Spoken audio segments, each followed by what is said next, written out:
डोंगराच्या पायथ्याशी बसलेलं एक छोटंसं गाव. सकाळी दवाने ओलसर झालेली शेती आणि त्या शेतीमागे पसरलेलं काळं आणि जाडजूड जंगल.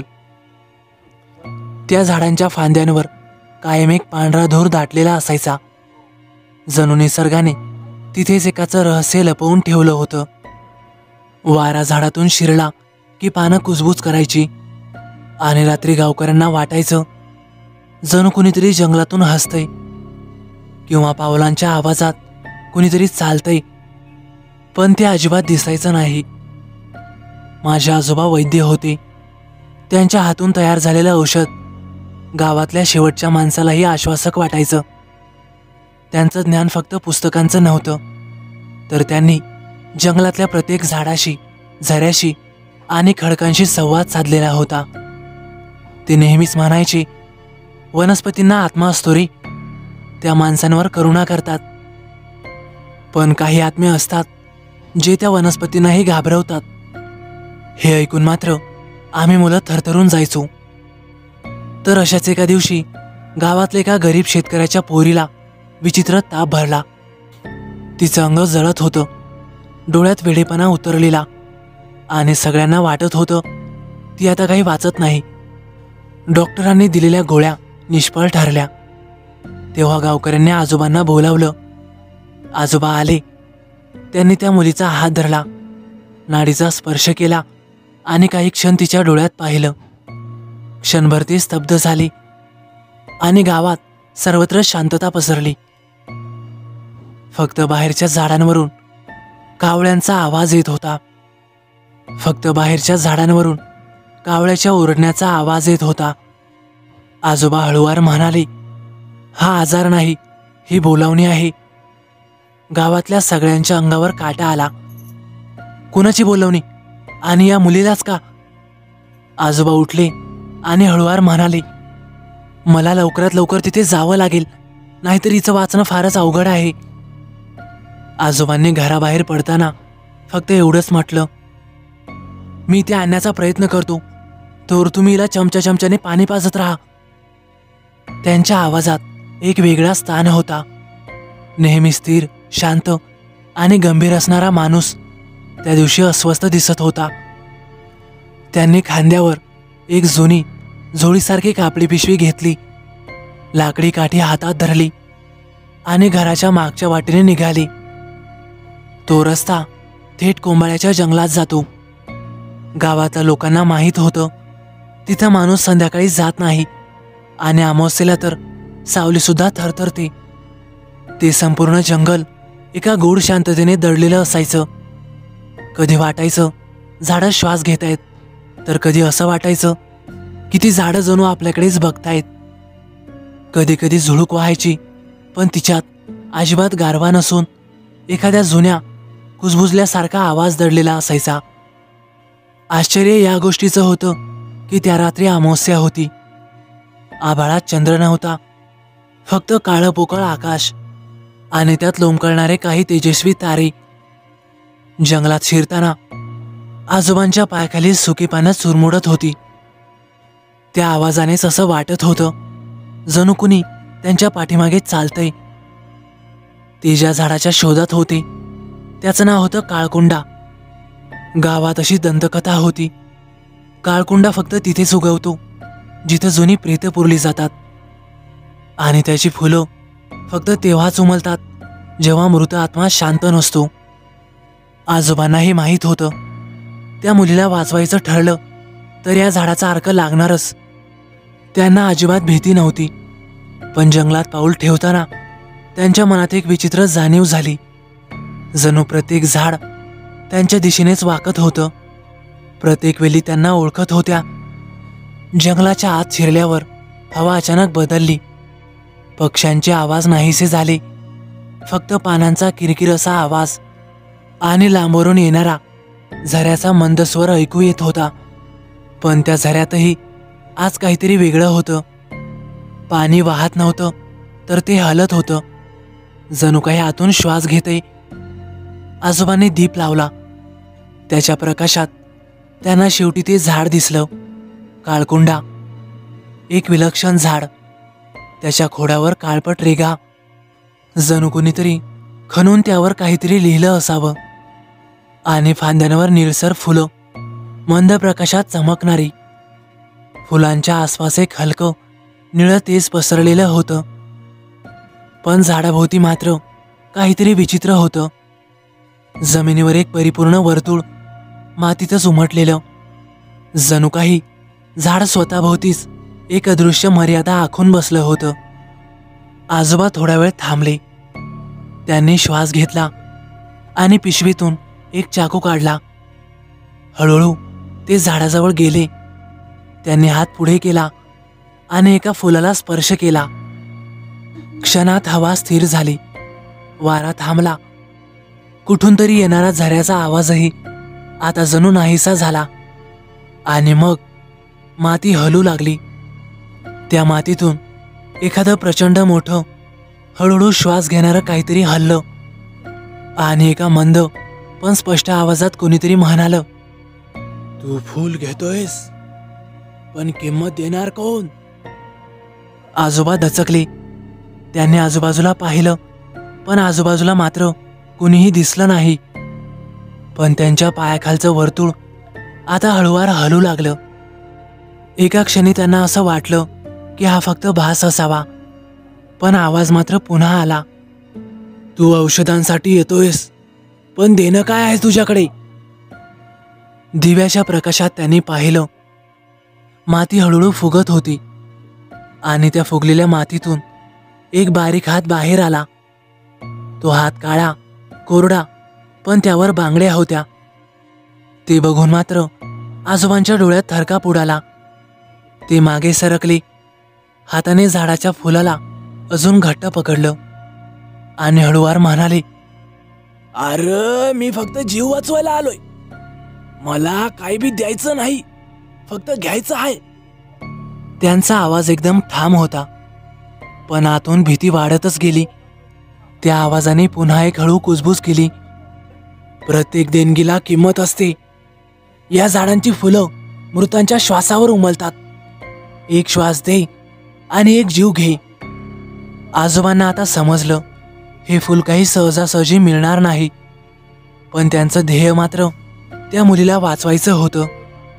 त्यांनी डोळे मिटले आणि शांतपणे मंत्र पुटपुटले. त्यांचं कपाळ घामाने ओलं झालं. मग त्यांनी त्या हाताला स्पर्श केला. क्षणातच ती माती पुन्हा बसली. आवाजही नाहीसा झाला आणि फुलंही शांत झाली. फक्त एक निळं फूल त्यांच्या हातात आलं. ते फूल उचलतात त्यांना पाठीवर कुणीतरी थोपटलं. ते झटक्यात वळाले, पण मागे मात्र कुणीही नव्हतं. फक्त थोडं अंतरावर एक स्त्री उभी होती, पांढऱ्या साडीमध्ये, चेहरा सावलीत लपलेला. ती काहीही न बोलता वाऱ्यासोबत विरून गेली.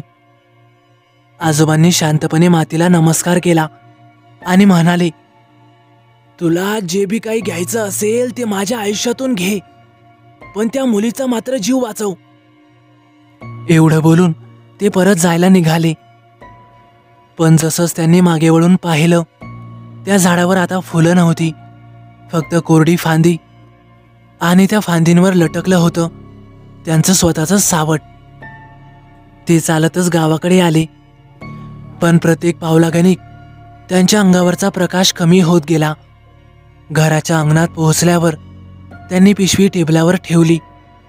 त्या फुलाचा अर्क बनवून त्यांनी त्या मुलीच्या कपाळावर लावला आणि क्षणातच तिचा श्वास स्थिर झाला. सगळे आनंदले. मुलगी शुद्धीवर आली. पण आजोबांच्या चेहऱ्यावर मात्र एक गडद शांतता होती. ते हळूच बसले आणि हळूवार म्हणाले, अरे औषध काम करतंय, पण किंमत ठरली आहे. त्या क्षणी दीप अचानक विझला. घरात सर्वत्र अंधार पसरला आणि बाहेरच्या झाडावरून पुन्हा तोच आवाज आला, तू दिलंस आणि आम्ही घेतलं. दुसऱ्या दिवशी सकाळी गावकऱ्यांना आजोबा देवळामागच्या झाडाखाली बसलेले दिसले आणि त्यांच्या हातात अजूनही त्या निळ्या फुलाची वाळलेली पाकळी होती. आजोबा परत आले होते खरे, पण ते आता आजोबा राहिले नव्हते. चेहरा काळसर, डोळे एकदम लालसर आणि ओठांवर एक अनोळखी हसू. आजोबांनी घरात पाऊल ठेवताच घरातलं मांजर किंचाळून पळून गेलं आणि घरभर अंधार पसरला. आरशात त्यांची प्रतिमा हलत होती. जणू काही आरसा त्यांचं प्रतिबिंब दाखवतच नव्हता. आजोबांच्या वागण्यातही आता बदल पडला होता. आधी एकदम दिलखुश वागणारे आजोबा आता फारच विचित्र वागत होते. त्याच्या दुसऱ्या दिवसापासून मात्र गावात सर्व काही बदललं. रात्री लोकांना झोप लागत नव्हती. कुणी म्हणायचं, काल रात्री मी स्वप्नात पाहिलं एक उंच आकृती, डोळ्यातून निळा धूर निघणारी. तर कुणी सांगायचं, माझ्या घरातला आरसा हलला, जणू काही कुणीतरी माझ्या मागेच उभं होतं असं मला स्पष्ट दिसलं. आणि एका बातमीने मात्र गावभर खळबळ उडाली. गावातलीच एक म्हातारी अचानक गायब झाली. तिच्या घरात फक्त एक निळसर फूल सापडलं आणि त्या फुलाभोवती एक थंड वाफेचं वलय. गावातली तरुण मुलं अचानकच झोपेतून किंचाळत उठायची आणि मोठमोठ्याने म्हणायची, तो तो तो तो आत येतोय, तो तो परत आलाय. गावकऱ्यांच्या चेहऱ्यावर आता भयाचं सावट पसरलं. पण आजोबा मात्र दिवसेंदिवस अधिकच शांत आणि अधिकच गूढ होत गेले. ते रात्री उशिरापर्यंत आरशासमोर बसायचे, कधी स्वतःशीच पुटपुटायचे आणि कधी मंद हसायचे. एका रात्री माझ्या मामाने पाहिलं, आरशात आजोबांच्या मागे चक्क 2 आकृत्या उभ्या होत्या. एक ते स्वतः आणि दुसरी धुरातून बनलेली आणि नजरेतून वाफा सोडणारी. तो दिवस मी कधीही विसरू शकत नाही. मी तेव्हा 16 वर्षाचा होतो. जिज्ञासेपोटी एका संध्याकाळी मी आजोबांच्या खोलीत गेलो. ते बाहेर गेले होते. त्यांच्या कपाटात मला एक जुनं पुस्तक सापडलं. त्यावर लिहिलं होतं अरण्य तत्व, वनवट आणि वनशक्तींची गाथा. त्याच्या पानावर शाई एकदम फिकट झालेली, पण शब्द अजूनही जिवंत वाटत होते. त्याच्या पानावर शाई एकदम फिकट झालेली, पण शब्द मात्र अजूनही जिवंत वाटत होते. त्यात लिहिलं होतं, वनवट हे अरण्यातील प्राचीन रक्षक आहेत.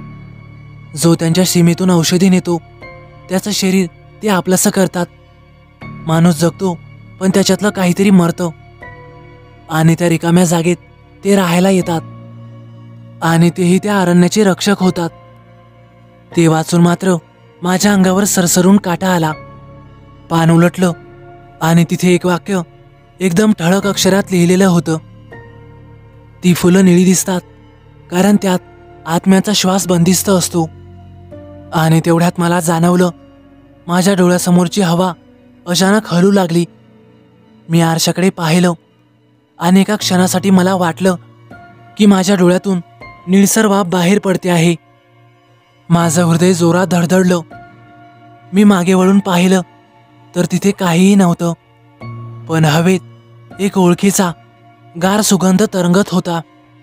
तो सुगंध होता काळकोंड्याच्या फुलाचा. मी घाबरूनच तिथून पळून गेलो. काही महिन्यांनी आजोबा अचानकच गायब झाले. कोणीही त्यांना पाहिलं नाही. आम्ही त्यांना गावभर शोधत होतो, पण त्यांचा मात्र कुठेही पत्ता लागला नाही. एका वादळ्या रात्री दारावर कोणीतरी ठोका दिला. आईने गडबडून दार उघडलं. बाहेर मात्र कुणीही नव्हतं, पण आमच्या अंगणात मात्र एक लाकडी डबा पडलेला होता. त्या डब्यात फक्त एक कागद होता आणि त्या कागदावर आजोबांच्या हस्ताक्षरात लिहिलं होतं, औषध वाचवलं पण माणूस हरवला. तो आता जंगलात आहे आणि तो एकटा नाही. हे वाचून मात्र आम्ही गोंधळात पडलो. कागदावर एक निळसर फूल चिटकलेलं होतं. त्यातून एक हलकीशी पण जाणणारी वाफ निघत होती, जशी आजोबांच्या डोळ्यातून निघायची. त्या फुलाभोवतीची हवा गार झाली. आरशातली माझी प्रतिमा हळूच हलली. मामा मला म्हणाले, तू हा डबा आजोबांच्या खोलीत नेऊन ठेव. मी तो डबा घेतला आणि आजोबांच्या खोलीमध्ये गेलो. खोलीमधली हवा जरा वेगळीच होती. मी तो डबा टेबलावर ठेवला. माझ्या समोरच एक भला मोठा आरसा ठेवलेला होता, ज्यामध्ये आजोबा रोज रात्री निरखून पाहायचे. आरशातली माझी प्रतिमा हळूच हलली आणि अचानक उलटी चालायला लागली. मी मोठ्याने किंचाळलो आणि त्या खोलीतून बाहेर पळत आलो. त्या दिवसानंतर मात्र आम्ही ती खोली कायमची बंद करून टाकली. आणि त्याच्या 2-4 दिवसानंतर त्या जंगलाच्या बाहेर माझ्या आजोबांचं प्रेत घावलं. त्यांचं प्रेतही एकदम वेगळंच होतं. त्यांचे डोळे एकदम काळसर पडलेले आणि त्यांची त्वचाही एकदम निळसर पडली होती. जणू काही एखाद्या विषबाधेचा प्रभाव त्यांच्यावर झाला असावा. त्या घटनेनंतर आम्ही आजोबांना कायमचं गमावलं. पण आजही त्या आजोबांच्या खोलीत जायची कोणाचीही हिंमत होत नाही. आणि ते निळसर फूल अजूनही आजोबांच्या खोलीत पडलेलं आहे. त्यानंतर मात्र आजोबांच्या खोलीत जायची कोणाची हिंमत झाली नाही. ती खोली तशीच बंद आहे. आजही आम्ही गेलो तर फटीतून वाकून बघण्याचा प्रयत्न करतो, पण त्यावर लावलेलं भलं मोठं कुलूप उघडून आतमध्ये जाण्याची आमची हिंमत होत नाही. तर मित्रांनो, कसा वाटला तुम्हाला हा अनुभव? आवडल्यास नक्की लाईक करा, कमेंट करायला विसरू नका. आणि हो, आतापर्यंत आपल्या चॅनलला सबस्क्राईब केलं नसेल तर नक्कीच सबस्क्राईब करा आणि बाजूला येणाऱ्या बेल आयकॉनलाही नक्की दाबा. जर तुमच्याकडेही अशीच काही अनुभव असतील तर ते तुम्ही मला कमेंट करून कळवू शकता, किंवा मग आपल्या gkstoryteller01@gmail.com या ईमेलवर पाठवू शकता. याचे पूर्ण श्रेय हे त्या लेखकाला किंवा लेखिकेला देण्यात येईल. तर चला मग भेटूया उद्या एका नवीन कथेसह. धन्यवाद.